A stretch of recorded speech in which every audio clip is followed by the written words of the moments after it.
नमस्कार शेतकरी मित्रांनो, अतिवृष्टीमुळे बाधित झालेल्या शेतकऱ्यांना तात्काळ जी.आर. हा निर्गमित करण्यात आलेला आहे 5 सप्टेंबर रोजी।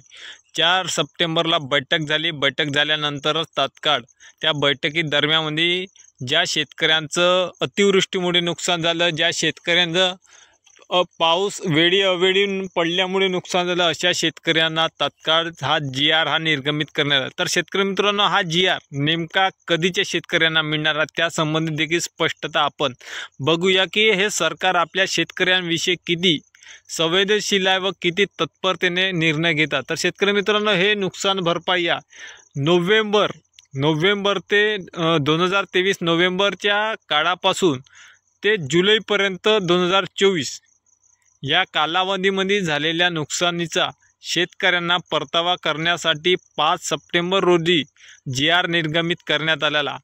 तर शेतकरी मित्रांनो, आता 1 सप्टेंबर ते 30 सप्टेंबरपर्यंत मराठवाड्यातील बहुतांश जिल्ह्यामध्ये भयानक पूर परिस्थिती झाली। भयानक शेतकऱ्यांचं नुकसान झालं।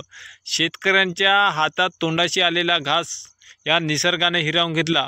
पण त्या जी.आर. सोबतच जर तात्काळ जर या अतिवृष्टीचा किंवा या सर्वेक्षणाचा जे काही शेतकऱ्यांना पीक विम्याच्या ज्या शेतकऱ्यांच्या बांधावर येऊन कृषी मंत्र्यांना जे प्रसारमाध्यमाशी बोलताना सांगितले की आम्ही शेतकऱ्यांना सरसकट नुकसान भरपाई देण्यात येईल, त्या संबंधित उद्या मंत्रिमंडळ बैठक, या बैठकीमध्ये आपण तो निर्णय घेऊ किंवा आपण मुख्यमंत्र्याकडे मागणी करू, दोन्ही उपमुख्यमंत्र्यांकडे मागणी करू। या संबंधित स्पष्टता राज्याचे कृषी मंत्री धनंजय मुंडे यांनी प्रसारमाध्यमाशी बोलताना सांगितलं।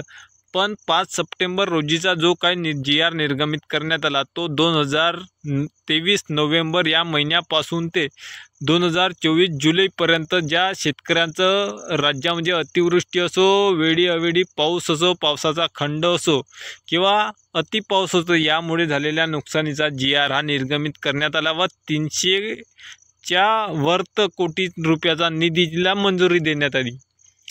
पण शेतकऱ्यांना आता तात्काळ या नुकसान झालं सप्टेंबर महिन्यात 2 ते पहिल्या तारखेपासून ते 3 तारखेपर्यंत, तर या शेतकऱ्यांना अद्यापही कोणताही जी.आर. किंवा कोणतीही शासन मदत अद्यापही जाहीर करण्यात आलेली नाही। 6 सप्टेंबरपर्यंत तरी आता 7 सप्टेंबरपासून तर काय अपडेट येईल किंवा या संबंधित सरकार किती मर्यादा आखेल, किती हेक्टरपर्यंत याची मर्यादा ठेवेल, त्या संबंधित जर स्पष्ट झाले तर आपण तसा महत्त्वपूर्ण व्हिडिओ आपण आपल्या चॅनलमार्फत देत राहू। तोपर्यंत धन्यवाद।